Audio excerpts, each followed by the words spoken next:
গল্প পাঠ করছিলাম বেতাল ও ৩২ সিংহাসন। আজকে পড়ব অষ্টম পুতুলের গল্প। তাহলে চলো শুরু করা যাক। পরদিবসে ভোজরাজ যখন পুনরায় সিংহাসনে আরোহণ করতে গেলেন, তখন অষ্টম পুতুল আবার বাধা দিয়ে বলল, মহারাজ, আপনার কি একটুও সম্মানে লাগছে না? বড় দুঃখে ব্যথিত মহাপ্রাণ রাজা বিক্রমাদিত্যের সিংহাসনে বসবার আগে আপনি তার একটা গল্পের শুনুন। একদিন রাজা বিক্রমাদিত্য নিজের কক্ষে অঘরে ঘুমাচ্ছিলেন। এমন সময় বেতাল এসে মহারাজের ঘুম ভাঙিয়ে বলল, মহারাজ, এক্ষুনি শয্যা ত্যাগ করে আমার সঙ্গে চলুন। রাজা বললেন, কেন বেতাল, কি হয়েছে? মহারাজ, আপনার রাজ্যে কবলা নারীর ওপর একজন পাষণ্ড অত্যাচার চালাচ্ছে। রাজা তাড়াতাড়ি শয্যা ছেড়ে উঠে জিজ্ঞাসা করলেন, কোথায় এমন নিষ্ঠুর ঘটনা ঘটছে? উজ্জয়িনীর শেষ প্রান্তে দেবগ্রামে ঘটনাক্রমে অত্যাচারিত হচ্ছে ধনপতি সওদাগরের ধর্মপত্নী। আপনি যাওয়ার আগে কিছু অর্থ সম্পদ সঙ্গে নিয়ে যাবেন, ভবিষ্যতে দরকার হতে পারে। রাজা কিছু অর্থ সম্পদ নিয়ে বেতালের সঙ্গে রওনা হলেন।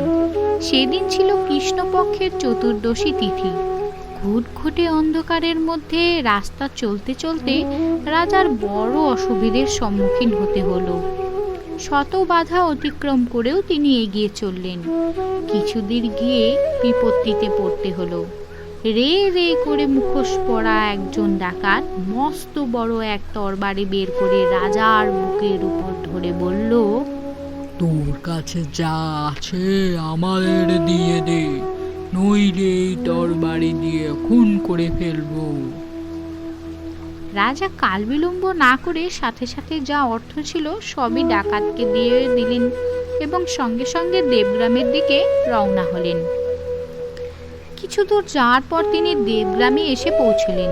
তিনি যখন গ্রামের মাঝখানে পৌঁছলেন, তখন দেখেন একজন হৃষ্টপুষ্ট সন্ডা মার্কা লোক একজন রমণীকে প্রচণ্ড প্রহার করছে। তার শরীর ক্ষতবিক্ষত হয়ে রক্ত ঝরছে। রাজা রমণীকে জিজ্ঞাসা করলেন, তুমি এত যন্ত্রণা স্বীকার করে প্রহার সহ্য করছো কেন? সত্য কথাটা আমায় বলো। রমণী উত্তরে বলল, আমার স্বামী একজন সওদাগর। এই লোকটার কাছ থেকে আমার স্বামী টাকা ধার নিয়েছিলেন। সময় মতন টাকা ফেরত না দিতে পারায় আমাকে চুক্তিমত প্রহার সহ্য করতে হচ্ছে।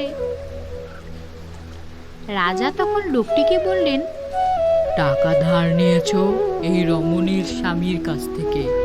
তোমার শাস্তি দেওয়ার ইচ্ছে হলে তাকেই শাস্তি দিতে পারো, কিন্তু এই রমণীকে নয়। লোকটি বলল,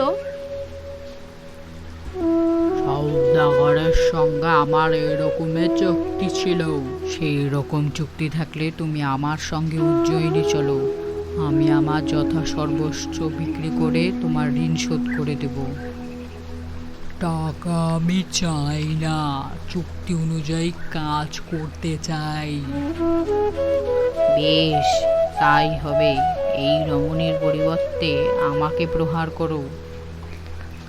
তাহলে গায়ের পোশাক খুলে ফেলুন। রাজা পোশাক খুলে প্রস্তুত হয়ে দাঁড়ালেন। লোকটি নির্বিচারে প্রাসটি বেত্রাঘাত করল রাজা বিক্রমাদিত্যের গায়ে। রাজা নীরবে দাঁড়িয়ে বেত্রাঘাত সহ্য করলেন, মুখে একটুও শব্দ করলেন না। রাজার ধৈর্য এবং পরোপকারের ঘটা দেখে লোকটি বলল, ধন্য তোমার সাহস, ধন্য তোমার সহ্য ক্ষমতা। এইবার আমাদের পরিচয় শোনো। আমি নারায়ণ এবং রমণী হলেন লক্ষ্মী দেবী। আমরা ছদ্মবেশে তোমাকে পরীক্ষা করছিলাম। তোমার আসার পথে যারা টাকা ছিনিয়ে নিয়েছিল তারা ডাকাত নয়, আমাদেরই প্রেরিত দূত। তুমি আমার পরীক্ষার সাফল্য মণ্ডিত হয়েছ, আমি তোমাকে বরদান করছি। তুমি যতদিন জীবিত থাকবে ততদিন প্রজাদের নিয়ে সুখে শান্তিতে থাকতে পারবে। মহারাজ বিক্রমাদিত্য লক্ষ্মীনারায়ণকে সশ্রদ্ধ প্রণাম করে জানালেন, আশীর্বাদ করে তারা দেবলোকে চলেও গেল। গল্প শেষ করে অষ্টম পুতুল বলল, মহারাজ, মহাপরাক্রম পরোপকারী বিক্রমাদিত্যের গল্প শুনলেন তো? এই গুণাবলী আপনার মধ্যে থাকবে, আপনি সিংহাসনে বসতে পারেন। এই কথা বলে অষ্টম পুতুল গন্ধর্বলোকে চলে গেলেন। ভোজরাত নতমস্তকে চিন্তা করতে করতে আপন কক্ষে গেলেন।